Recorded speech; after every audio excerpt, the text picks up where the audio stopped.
نبی کریم صلی اللہ علیہ وسلم سے بڑھ کر اس روئے زمین پر کوئی محبوب خدا نہیں آیا اور نہ آئے گا. سمجھ میں آیا؟ اللہ کے رسول سے بڑھ کر اور کوئی نہیں ہے. لیکن حدیث میں آتا ہے کہ جب کبھی بادل آ جایا کرتے تھے، اللہ کے رسول کی پریشانی دیکھنے کی ہوتی تھی، چہرے مبارک کا رنگ بدل جاتا تھا، اور کبھی گھر کے اندر جا رہے کبھی باہر آ رہے پریشانی. انہوں نے پوچھا یا رسول اللہ کیا بات ہے؟ فرمایا کہ پچھلی امتوں میں اکثر عذاب انہی بادلوں کے ذریعے سے آیا ہے. حالانکہ معلوم ہے کہ فرمایا کہ ما کان اللہ لیعذبہم وانت فیہم، اللہ کے لیے یہ بات نہیں ہے کہ جب تک آپ ان میں موجود ہیں تو عذاب دے دے اس قوم کو. یہ ہے، مگر جہاں یہ وعدہ ہے وہاں یہ بھی معلوم ہے کہ وہ مالک ہیں، اور مالک کو اپنا فیصلہ بدلنا اور دوسرا فیصلہ کرنا کوئی رکاوٹ نہیں ہے، کوئی نہیں روک سکتا، کوئی ہاتھ نہیں پکڑ سکتا. لا يسأل عما يفعل وهم يسألون. تو اس واسطے جس کے درجے جتنے بلند ہوتے ہیں وہ اتنا ہی گھبراتا ہے. یہ ہماری جیسا حال تھوڑی ہے کہ صاحب کوئی اگر جھوٹ کو بھی کہہ دے کہ آپ کے گناہ معاف، اسی دن سے نماز بھی معاف، سمجھ میں آیا، اسی دن سے روزے بھی معاف. تو لیکن جو حقیقی جو حق پسند ہوتے ہیں اور صحیح طور پر وہ اللہ والے ہوتے ہیں، ان کے درجے جتنے بڑھتے جاتے ہیں ان کے دلوں کے اندر خوف اتنا ہی جو ہے جگہ پکڑتا چلا جاتا ہے. تو یخافون یوما تتقلب فیہ القلوب والابصار لیجزیہم اللہ احسن ما عملوا ویزیدہم من فضلہ واللہ یرزق من یشاء بغیر حساب. فرمایا کہ تاکہ اللہ ان کو جزا دے، بدلہ دے، زیادہ اچھا بدلہ اس چیز کا کہ جو انہوں نے کیا دنیا میں، جو کچھ عمل کیا، یہ تو ہوا بدلہ، اور وہ بھی زیادہ اچھا. تو یہی درجہ بڑھا دیا گیا.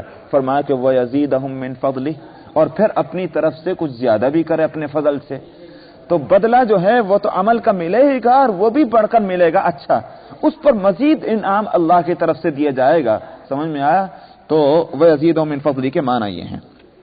ورنہ ظاہر بات ہے کہ ایک نیکی کا بدلہ ظاہر ہے کہ اتنی ملے گا کہ جتنا ہونا چاہیے، لیکن وہ جو 10 گناہ ہے اس کو کیا کہیں گے آپ؟ ظاہر ہے کہ 10 گنا بدلہ نہیں ہے، وہ فضل ہے اللہ کا، اور وہ 10 گنا کم سے کم مقدار ہے، وہ آگے بھی بڑھے گی، وہ 1400 گنا تک بھی چلی جائے گی، اور اللہ چاہیں تو اس کو اور بڑھا دیں گے. وہ جو کئی گنے بڑھتے چلے جا رہا ہے اجر، وہی ہے وہ فضل اللہ کا. وَيَزِيدُهُم مِّن فَضْلِهِ وَاللَّهُ يَرْزُقُ مَن يَشَاءُ بِغَيْرِ حساب. اللہ جس کو چاہتے ہیں بے حساب رزق دیتے ہیں، گنتی ختم ہو جاتی ہے. تو بے حساب جو رزق ملے گا اور جو نعمتیں ملیں گی، ظاہر ہے کہ اس کو اجر نہیں کہہ سکتے. کیوں اجر نہیں کہہ سکتے؟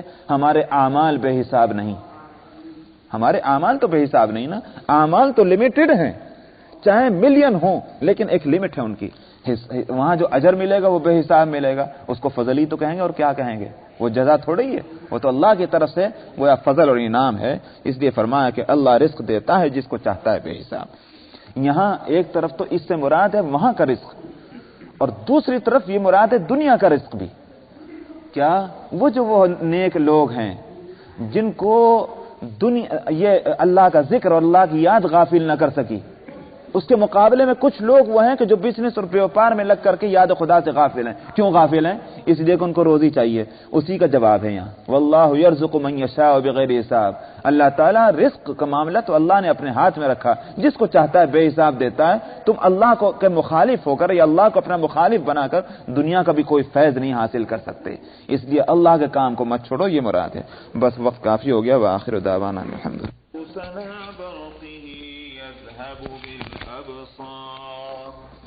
يقلب الله الليل والنهار إن في ذلك لعبرة لأولي الأبصار والله خلق كل دابة من ماء فمنهم من يمشي على بطنه ومنهم من يمشي على رجلين ومنهم من يمشي على أربع يخلق الله ما يشاء إن الله على كل شيء قدير. لقد أنزلنا آيات مبينات والله يهدي من يشاء إلى صراط مستقيم ويقولون آمنا بالله وبالرسول وأطعنا ثم يتولى فريق منهم من بعد ذلك وما أولئك بالمؤمنين وإذا دعوا إلى الله ورسوله ليحكم بينهم إذا فريق منهم معرضون وإن يكن لهم الحق يأتوا إليه مذعنين أفي قلوبهم مرض أم ارتابوا أم يخافون أن يحيف الله عليهم ورسوله بل أولئك هم الظالمون إنما كان قول المؤمنين إذا دعوا إلى الله ورسوله ليحكم بينهم أن يقولوا سمعنا وأطعنا وأولئك هم المفلحون ومن يطع الله ورسوله ويخشى الله ويتقه فأولئك هم الفائزون صدق اللہ العظیم۔ جہاں سے آج تلاوت شروع ہوئی ہے اس سے پہلے کی آیت میں ان خدا کے بندوں کی تعریف کی گئی تھی کہ جو دنیا کے کاروبار بزنس اور بیوپار میں لگتے ضرور ہیں مگر ان کو یہ ساری چیزیں خدا کے ذکر سے، اس کے حقوق کے ادا کرنے سے اور اس کے احکام کی تعمیل سے، اس کی عبادت کرنے سے نہیں روکتی، کیونکہ ان کے دلوں میں اس دن کا خوف ہے کہ جس دن دل اور آنکھیں پلٹ جائیں گی۔ تو ان لوگوں کا اس میں تذکرہ تھا۔ حضرت عبداللہ ابن عمر رضی اللہ عنہ کی طرف یہ ارشاد منسوب ہے کہ انہوں نے فرمایا کہ یہ آیت بازار میں بزنس اور بیوپار جو کرنے والے لوگ ہیں ان کے تعلق سے نازل ہوئی ہے۔ حضرت عبداللہ ابن عمر رضی اللہ عنہ کے صاحبزادے ہیں سالم، گویا یہ پوتے ہیں حضرت عمر رضی اللہ عنہ کے۔ وہ روایت کرتے ہیں کہ ایک روز میرے والد حضرت عبداللہ ابن عمر رضی اللہ عنہ بازار میں جا رہے تھے، مسجد کی آذان کی آواز شروع ہوئی تو لوگ اپنی دکانیں بند کر کر کے جانے لگے مسجد کی طرف۔ تو فرمایا کہ انہی کے لیے یہ آیت نازل ہوئی، یہ آیتیں پڑھ کے سنائیں۔ مدینہ منورہ میں دو صحابی ایسے تھے کہ ان میں سے ایک تو بزنس کرتے تھے اور ایک صنعت و حرفت کا ان کا کام تھا، لوہے وغیرہ کا، جس کو لوہار کہتے ہیں۔ لیکن معاملہ دونوں کا یہ تھا کہ اذان کی آواز جہاں آئی، وہ بزنس کرنے والے صحابی کے ہاتھ میں اگر ترازو ہے اور تول رہے ہیں کسی چیز کو تو اس پلڑے کے اندر جو سامان ہے اس کو اس جگہ میں نہیں ڈالتے، وہیں ترازو چھوڑ دیتے تھے کہ بس اب اذان کی آواز آ گئی، اس کے بعد ایک سیکنڈ کچھ کام نہیں کرنا۔ اسی طرح وہ صحابی جو لوہار تھے، لوہے کا کام کیا کرتے تھے، تلواریں بنانا، برچھے بنانا، اس طرح کی چیزیں، تو آگ میں لوہے کو تپا تپا کر کے اس کو پیٹتے تھے۔ تو اب اگر ہتھوڑا جو ہے وہ پیٹنے والا اس سر کے اوپر اٹھا لیا گیا ہے اور اذان کی آواز اسی لمحے آئی، پیچھے ہی پھینک دیا اسے ہتھوڑے کو، آگے لا کر اس کی ضرب نہیں مارتے تھے لوہے کے اوپر، تو ایسے صحابہ کے بارے میں دراصل یہ آیت قرآن نازل ہوئی کہ تعریف فرمائی گئی کہ یہ وہ ہیں مرد. رجال کا لفظ دو معنی میں دو اعتبار سے لایا گیا ہے مرد کے معنی میں. ایک تو یہ ہے کہ جو عام مفسرین لکھتے ہیں کہ بھئی بات یہ ہے کہ چونکہ نزول آیت ایسے ہی لوگوں کے تعلق سے ہوئی ہے کہ جو مردوں میں تھے، اس واسطے رجال فرما دیا گیا. عورتوں میں سے ہوتے تو عورتوں کا لفظ آ جاتا، عورتوں اور مردوں میں سے ہوتے تو وہی لفظ آ جاتا. اور اس میں ایک اعتبار سے یہ بھی اشارہ کیا ہے مفسرین نے کہ چونکہ مسجدوں میں آنے کے پابند مرد ہیں، عورتیں نہیں، رجال کا لفظ لائے ہیں تاکہ بات متعین ہو جائے کہ مردوں ہی کا کام ہے یہ کہ وہ مسجدوں میں آئیں اور بزنس اور بیوپار ان کو غافل نہ کر سکے مسجدوں میں آنے سے. عورتیں چونکہ مخاطب ہی نہیں، لہذا ان کا ذکر ہی نہیں. میرے دل میں ایک اور بات بھی آتی ہے اور وہ یہ ہے کہ رجال کا لفظ کیوں لائے ہیں؟ ٹھیک ہے عورتوں کے مقابلے میں رجال، لیکن الذین کا لفظ آتا یا اللذانی کا لفظ آتا، دو مرد ہیں مطلب جو لوگ، یا منہم ومن المؤمنین کا لفظ آتا، کچھ بھی آتا، مسلمانوں میں کچھ لوگ وہ ہیں، یہ جو لوگ ایسے ہیں. لیکن رجال کا لفظ کیوں لائے ہیں؟ ذہن اس طرف متوجہ ہوتا ہے کہ یہ ایک عربی فن جو ہے، یعنی علم فقہ کا یہ یا اصول فقہ کا یہ اس کی ایک اصل ہے کہ اللفظ اذا اطلق بعموم یا بتمام معنی، جس کے مطلب یہ ہے کہ جب لفظ بولا جاتا ہے بغیر کسی قید اور شرط کے تو اس کے تمام معنی جو ہیں وہ اس میں شامل ہوتے ہیں. رجال کے معنی کیا ہوئے؟ رجل کے معنی مرد. اب جب کوئی بولے مرد، کوئی قید اس میں نہیں ہے کیسا مرد، تو اس کے معنی یہ ہے کہ مرد کے اندر مردانگی کی جتنی خوبیاں موجود ہیں وہ سب اس میں وہاں پائی جا رہی ہیں. یہ نہیں ہے کہ مرد تو بولا مگر وہ ہے ہجڑا، مرد تو بولا مگر اس میں ہے زنانہ پن، مرد تو بولا مگر اس میں کوئی قوت نہیں، کوئی شجاعت نہیں، مرد تو بولا مگر ہے لنگڑا، مرد تو بولا مگر ہے لونجا. نہیں، جب لفظ مرد بولا گیا جائے گا اللفظ اذا اطلق بعموم اللفظ، ایک معنی کہ جب کوئی لفظ کسی قید اور شرط کے بغیر بولا جائے تو اس کے معنی کے جو عام تمام خوبیاں ہیں اور تمام اجزاء ہیں وہ سب اس میں شامل ہوتے ہیں. مجھے معلوم نہیں کہ میری اتنی وضاحت کے بعد آپ اس حقیقت کو سمجھیں کہ نہیں سمجھیں، اس لیے کہ اصطلاحی باتیں جو ہوتی ہیں اس کے لیے الفاظ بھی اصطلاحی ہوتے ہیں. تو یہاں رجال کے معنی کیا ہیں کہ جس کو یوں کہیے بھائی مرد تو بس یہی ہے. سمجھ میں آیا نہیں آیا؟ جیسے آپ کہیں کہ بھائی مسلمان تو بس وہی ہیں جو رمضان میں روزے رکھتے ہیں.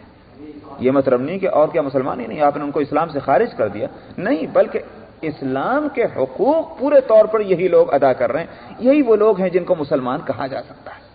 ایسے ہی یوں کہیے کہ مرد تو دراصل یہی ہیں کہ جن کی شان یہ ہے، ورنہ اور تو جانور ہیں. یہ ایسے ہی ہے کہ جیسے حضرت علی رضی اللہ عنہ کا ایک ارشاد ہے کہ بس مرد تو دو ہی ہیں، کون؟ یا عالم یا متعلم، یا علم جس نے سیکھ لیا، جو علم سیکھنے کے راستے میں لگا ہوا ہے، بس دو ہی ہیں. باقی کون ہیں؟ باقی فرمایا کہ وہ تو ایسے ہیں جیسے کوڑا اور کچرا، گاربیج، کہ پانی کے اوپر وہ آ جاتا ہے، وہ جدھر کو پانی جا رہا، ہوائیں جا رہی ادھر کو وہ چلے جاتے ہیں. وہ کوئی انسان آدمی نہیں ہے. آدمی تو بس دو ہی ہیں، یا عالم یا متعلم، یعنی یہ تو اسکالر یا اسٹوڈنٹ، دو ہی ہیں بس آدمی.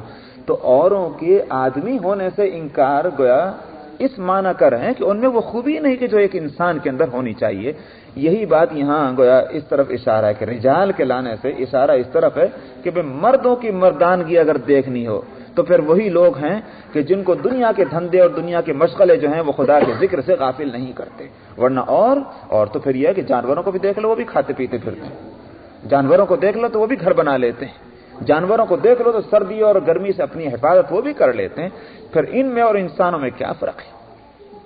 انسانوں میں اور جانوروں میں اگر فرق ہے تو یہی کہ اللہ نے ان کو عقل دی ہے، اور وہ عقل دی ہے جس کو عقل کامل کہا جائے، کمال درجے کی عقل، کہ جو شرعی احکام اور منشاء ربانی کو جو سمجھ سکے اور پھر اس کو پورا کر سکے. تو یہ جو ہے یہ اللہ تعالیٰ نے انسان کو دیا. اب اگر وہ اس عقل کو کام میں نہیں لاتا اور یا پھر اس عقل کو دوسری جگہ استعمال کرتا ہے کہ جہاں جانور اپنی معمولی عقل کو استعمال کر لیتے ہیں، تو پھر اس میں اور جانوروں میں کیا فرق ہے؟ اسی لیے فرمایا گیا ایسے لوگوں کے تعلق سے اولئک کالانعام بل هم اضل، یہ تو چوپایوں کے جیسے ہیں بلکہ ان سے بھی زیادہ بھٹکے ہوئے. سمجھ میں آیا کیوں بھٹکے ہوئے کیوں فرمایا؟ بھٹکے ہوئے اس لیے فرمایا کہ جس کو میں پہلے بھی ایک دفعہ آپ سے بتا چکا ہوں کہ چوپایوں کو تو اللہ تعالیٰ نے جس کام کے لیے پیدا کیا وہ کام کر رہے ہیں، اس میں کوئی کمی ان کی طرف سے نہیں ہے.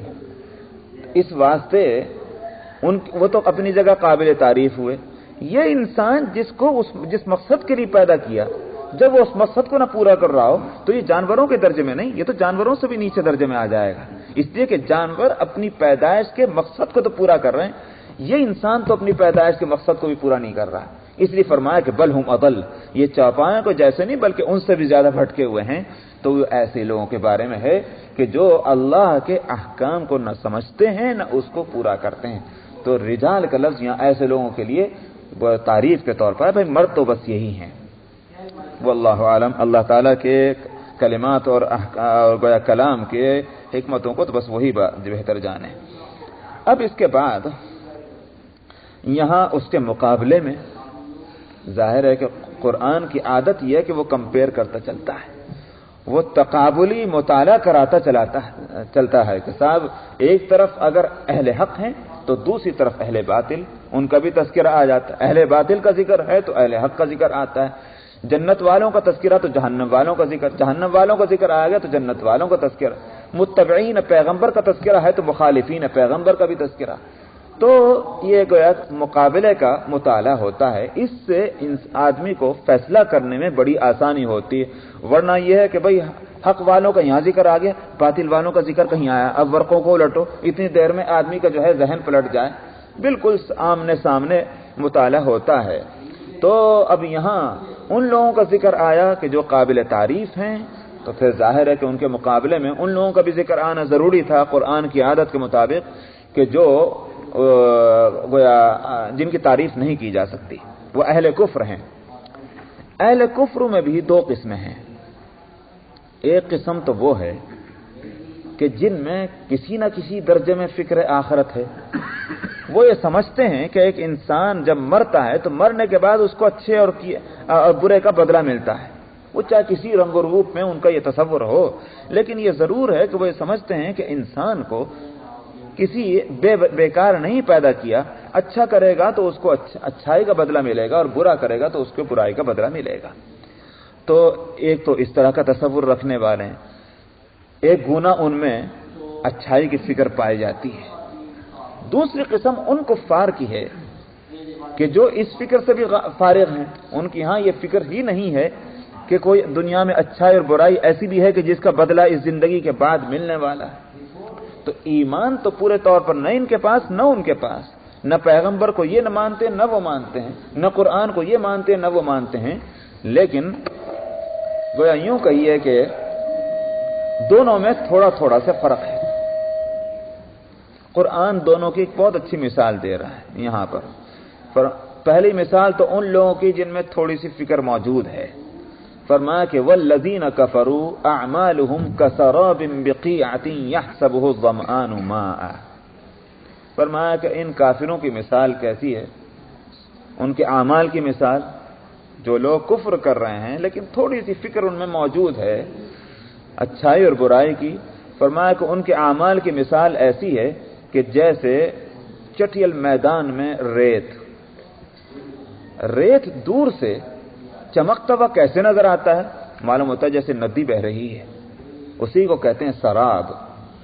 تو وہ سراب ہے، دور سے پانی نظر آ رہا ہے، چمکتی ہوئی دھوپ جب اس پر پڑتی ہے. پیاسا آدمی تڑپ کر اس کی طرف بھاگتا ہے کہ پانی ہے بہت، پانی پیوں گا. قریب پہنچتا ہے تو معلوم ہوتا ہے کہ یہ تو ریت ہے، پانی نہیں. اب اس کے کیا عالم؟ کتنی پیاس کی تکلیفوں کا گویا میں پڑا ہوا تھا اور ایک امید کا ایک سہارا قائم ہوا تھا، پریشانی اٹھا کر تکلیف اٹھا کر میل 2 میل چل کر اس سراب کو دیکھ کر کے قریب پہنچا، معلوم ہوا کہ یہاں پانی نہیں، اب پیچھے لوٹنے کی بھی طاقت نہیں رہی ہے، وہیں دم دے دیتا ہے۔ یہ تو ہے ان لوگوں کی مثال کہ جن میں تھوڑی سی فکر ہے۔ کیوں؟ یہ مثال کیسے ان پر فٹ بیٹھے گی؟ یہ ایسے بیٹھے گی کہ وہ جو اعمال کر رہے ہیں، زندگی کے جو طور و طریق ہیں، ظاہر ہے کہ ان کے ذہن میں یہ بات ہے کہ میں اچھائی کر رہا ہوں، اس کا بدلہ مجھ کو ملے گا، لیکن ایمان تو ہے نہیں۔ ایمان جو معیار ہے نجات کا اور جو مدار نجات ہے، جب وہ نہیں ہے تو پھر نجات ہوگی کہاں؟ اب سوائے اس کے کہ یہ شخص دھوکے میں پڑا ہوا ہے کہ جو کچھ کام میں دنیا میں کر رہا ہوں وہ اچھا کر رہا ہوں، مجھے اس کا بدلہ ملے گا۔ یہ ایسا ہی ہے کہ جیسے وہ شخص کہ جو شراب دے کر اس کو اطمینان ہو گیا کہ میری پیاس اب بجھ جاتی ہے، حالانکہ وہ پیاس بجھانے کا سامان نہیں، وہ تو اور پیاس کو بھڑکانے والا سامان ہے۔ ریت جب میدان کے اندر تپتی ہے تو عام مٹی کی زمینوں سے زیادہ وہ اس کے اندر تپش ہوتی ہے، تو یہ پیاس بجھانے والا سامان نہیں، یہ پیاس کو بھڑکانے والا سامان ہے۔ اسی طرح یہ شخص جن اعمال سے اس کی امید قائم ہوئی تھی کہ میری نجات ہوگی، اس سے نجات نہیں ہوگی، وہ جہنم کا عذاب اس کو بھگتنا پڑے گا۔ یہ تو ہو گئی اس کے بعد، اس واسطے کہ مدار نجات اس کے پاس ہے ہی نہیں، وہ ہے ایمان۔ دوسری مثال اب ان لوگوں کی ہے جن کے پاس یہ دکھلاوے کی روشنی بھی نہیں ہے۔ سمجھ میں آیا؟ دکھلاوے کی روشنی جو ہے وہ تو ہو کم سے کم دکھلاوے کی روشنی جانتے ہیں؟ یہاں بہت آسان ہے اس کا سمجھنا۔ روڈ پر چلے جائیے، وہ ایک مشعل جیسی رکھ دیتے ہیں، وہ کہیں ایکسیڈنٹ ہو جاتا ہے، وہ سچی روشنی ہے کیا؟ کیا ہے وہ؟ سچی روشنی ہوتی؟ وہ سچی روشنی نہیں ہے، وہ دکھلاوے کی روشنی ہوتی۔ سمجھ میں آیا؟ تاکہ دوسرا آدمی دیکھ کر کے ذرا سا راستہ ادھر کو بچا لے۔ وہ ہوا میں، آندھیوں میں، طوفان میں وہ اپنا ایسا معلوم ہوتا ہے جیسے چل رہی، حالانکہ وہ پتہ نہیں کیا وہ جادو اس میں ہوتا ہے۔ وہ سچی روشنی نہیں ہے، وہ دکھلاوے کی روشنی ہے۔ تو کافروں کی ایک گویا طبقہ وہ ہے کہ جن کے پاس دکھلاوے کی بھی روشنی نہیں جیسے ان کے پاس تھی، اتنا فکر بھی نہیں جیسا ان کے پاس ہے۔ ان کی مثال عجیب ہے، تو فرما رہے ہیں، پہلے کی مثال کو پڑھ لیجئے، والذین کفروا اعمالهم کسراب بقیعۃ یحسبہ الظمآن ماء۔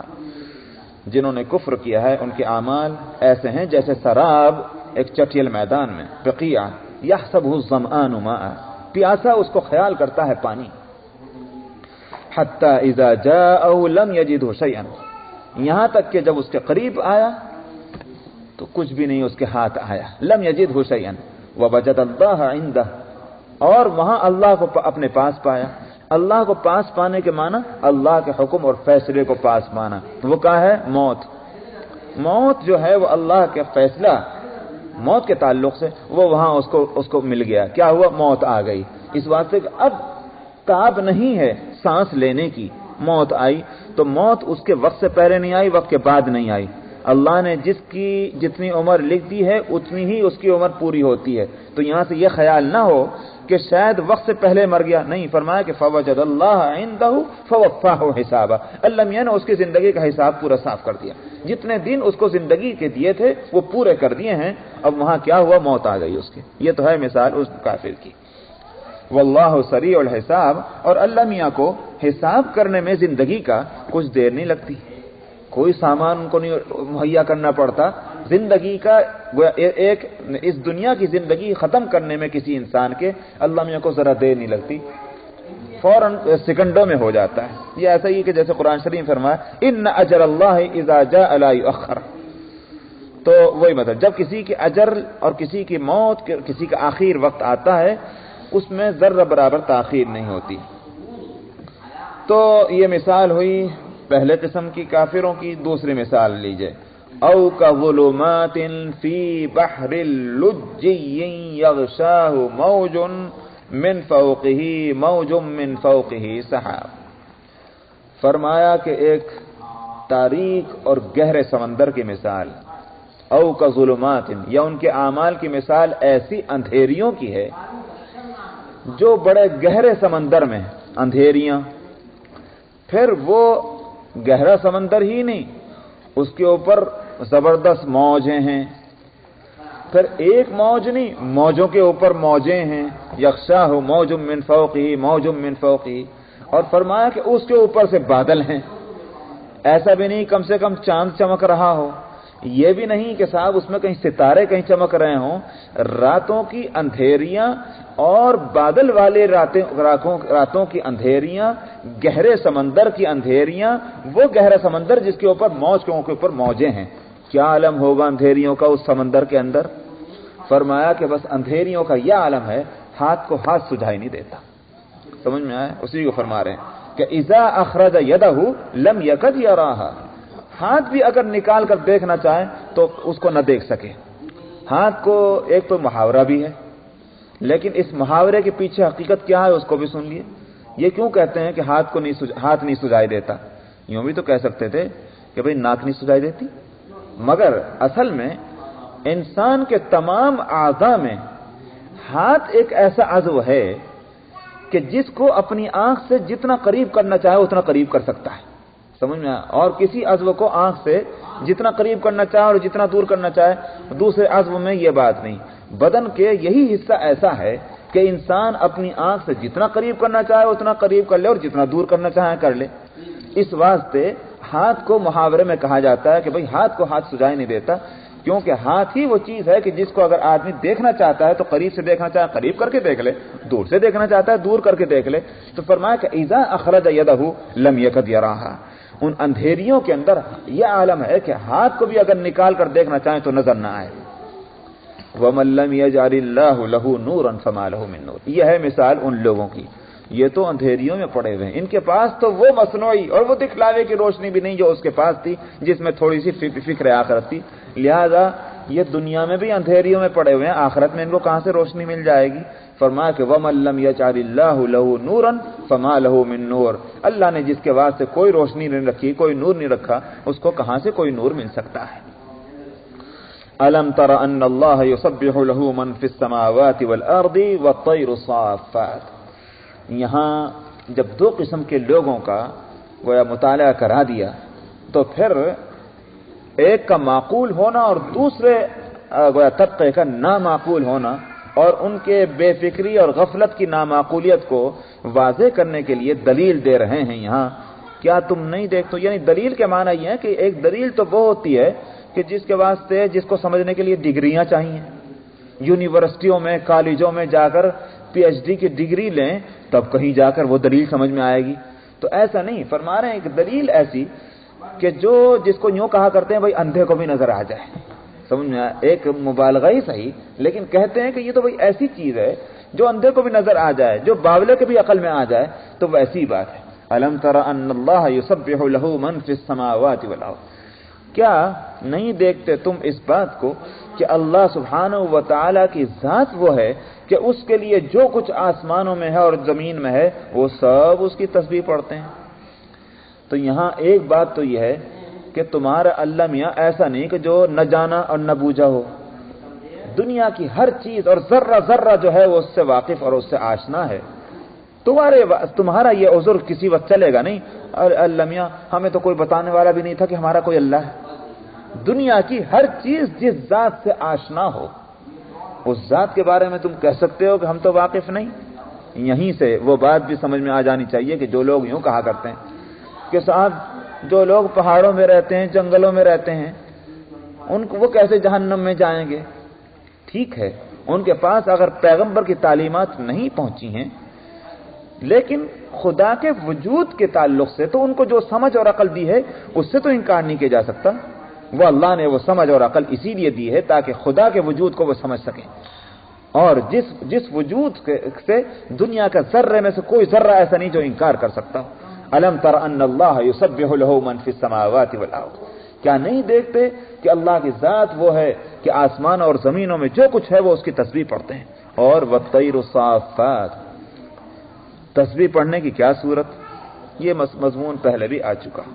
یا تو حقیقتاً تسبیح پڑھتے ہیں، وہ الگ بات ہے کہ اس تسبیح کو ہم نہیں سنتے، ہم نہیں سمجھتے، لیکن ہمارے نہ سمجھنے یا ہمارے نہ سننے کے یہ معنی نہیں کہ حقیقتاً ان کا پڑھنا بھی نہیں۔ بہت سی آوازیں وہ ہیں کہ ہم ان کو نہیں سن پاتے، حالانکہ وہ آواز ہے. مثال کے طور پر یہیں لے لیجئے, انسانوں کی آواز بھی ہر ایک آواز دوسرا انسان نہیں سن سکتا. جہر اگر ہے تو اس کو سنے گا, سر اگر ہے تو اس کو نہیں سنے گا. کس کو کہتے ہیں سر؟ سر کہتے ہیں اس آواز کو ما یسمع نفسہ, جس کو بولنے والا خود سن سکے دوسرا نہ سن سکے. یہ ہے سر. معلوم ہوا کہ آواز تو ہے مگر اس آواز کو دوسرا کوئی نہیں سن سکتا. تو دنیا میں ہر آواز وہ نہیں جس کو ہر ایک سن سکے. جانوروں کی بھی کچھ الفاظ یا آواز ایسی ہوگی اس تسبیح کے تعلق سے جس کو ہم نہ سن سکتے ہیں, اور جانوروں ہی کیا بلکہ دنیا کی ہر چیز جو ہے وہ تسبیح کر سکتی ہوگی, ان کے الفاظ اور ان کے کلمات کو ہم نہیں سمجھ سکتے. دیکھیے آپ, جانور آپس میں ایک دوسرے سے بات کر لیتے ہیں, ایسے ہی اشارے کنائے ہوتے ہیں کہ دوسرا جانور سمجھ لیتا ہے, مگر انسان تھوڑی سمجھتا ہے. انسان نہیں سمجھتا, جانور سمجھ لیتے ہیں. جانور ایک دوسرے کے اشارے کو سمجھتا ہے. ایک جانور کو غصہ آیا, دوسرا جانور ڈر کے بھاگ لیتا ہے. ہمیں پتہ نہیں چلا کہ اس کو غصہ آیا, دوسرے جانور نے کیسے سمجھ لیا کہ اس کو غصہ آیا, ڈر کر بھاگ لیتا ہے جو کمزور ہوتا ہے. تو انسانوں کے جذبات اور ان کے اشارات اور ان کے کنایات کو انسان سمجھتے ہیں, جانوروں کے اشارات اور کنایات کو جانور سمجھتے ہیں, ہر انسان نہیں سمجھتا. تو بہت سے علوم وہ ہیں کہ جو انسان ابھی ان سے واقف اور آشنا نہیں. حضرت سلیمان علیہ السلام پر علم کا جب یہ میدان کھولا گیا ان کے لیے آسان ہو گیا, بطور معجزے کے علمنا منطق الطیر واوتینا من کل شیء. حضرت سلیمان علیہ السلام کا کہنا یہ ہے کہ ہم کو جانوروں کی بولی کا علم دیا گیا ہے اور بہت سی چیزیں ہم کو دی گئی ہیں. تو سارے جانوروں کی بولیاں حضرت سلیمان علیہ السلام جانتے تھے. چنانچہ وہ جو آپ سورہ نمل میں پرسوں جو تراویح کے اندر آیا تو اس میں واقع آیا ہے چیونٹی کا اور اسی طرح سے ہدہد کا, چڑیا کا اور چیونٹی کا. تو ساری باتیں سلیمان علیہ السلام سمجھتے تھے, چیونٹیوں کی, کیڑوں کی, مکوڑوں کی, جانوروں کی, پرندوں کی, گھوڑوں کی اور خچروں کی, سب کی بولیاں حضرت سلیمان علیہ السلام سمجھتے تھے. تو بولی تو تھی, اگر وہ بولی نہ ہوتی اور بامعنی بولیاں نہ ہوتی تو سلیمان علیہ السلام کیسے سمجھتے؟ تو جانوروں ہی میں نہیں بلکہ حقیقت یہ ہے کہ جن کو ہم جاندار نہیں کہتے ان کو بھی بولنا آتا ہے. یہ الگ بات ہے کہ ہم اس کو نہیں سمجھتے. دیکھیے نبی کریم صلی اللہ علیہ وسلم کے دست مبارک میں کنکریوں نے تسبیح پڑھی ہے. تو معجزہ جو ہے یہ نہیں ہے کہ ان میں بولنے کی طاقت نہیں تھی تو وہ گویا معجزہ کا حاصل یہ ہوا کہ بولنے کی طاقت آ گئی. نہیں, بولنا تو جانتی ہیں کنکریاں, ہاں ان لفظوں میں بولنا نہیں جانتی کہ جن لفظوں کو انسان سمجھ سکے. دست پیغمبر کا کرشمہ یہ ہے کہ اس ہاتھوں میں آنے کے بعد اس آواز کے ساتھ ان کنکریوں نے تسبیح ربانی پڑھی کہ جن کو انسانوں نے سمجھ لیا. یہ ہے اس معجزے کا حاصل.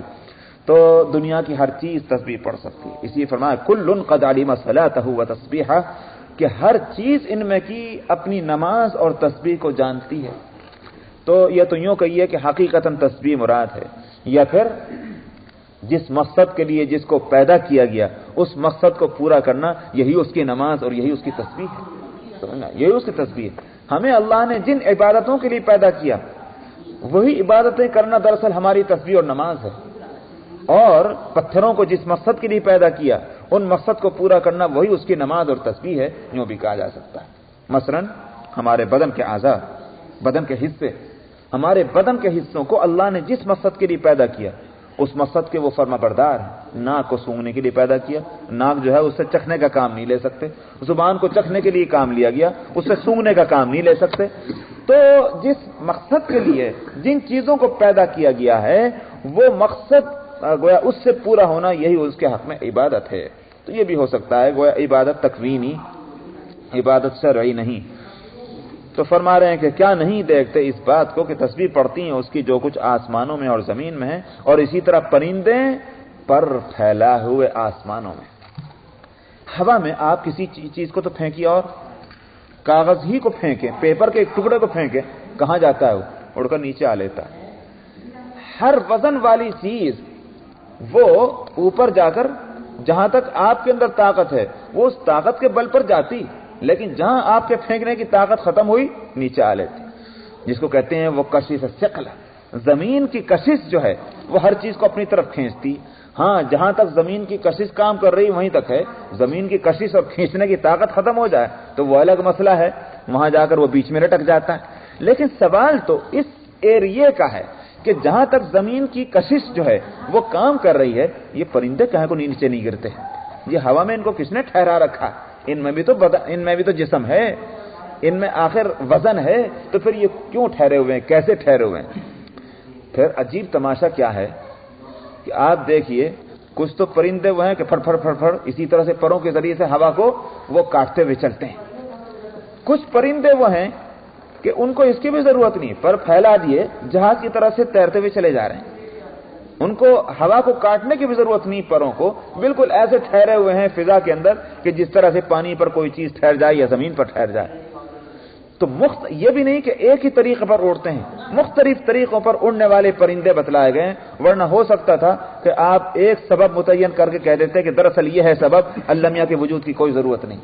مختلف طریقے اڑنے کے جانوروں کے رکھ کر ثابت کرا دیا گیا کہ جس سبب کو تم بتلاؤ گے ہم دوسرے تعلق سے پوچھیں گے کہ اس کو کیا کہو گے؟ تو فرمایا کہ یہ ہمارا ہی تو کرشمہ ہے کہ ہم نے جانوروں کو کاغذ کا پرزہ نیچے گرے اور جانور جسم والا جو ہے وہ اوپر ٹھہرے، یہ ہے ہماری قدرت کا کرشمہ۔ کل قد علم صلاته وتسبیحہ، ان میں کی ہر چیز جو ہے وہ اپنی صلاۃ اور تسبیح کو جانتا ہے۔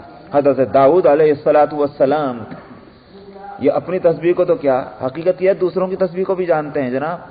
قرآن پاک نے یہاں جو بتلایا وہ چونکہ موضوع وہ نہیں ہے، اس لیے اگر وہ موضوع ہوتا تو قرآن یوں کہتا کہ اپنی تو چھوڑیا تو دوسروں کی بھی تسبیح کو جانتے ہیں۔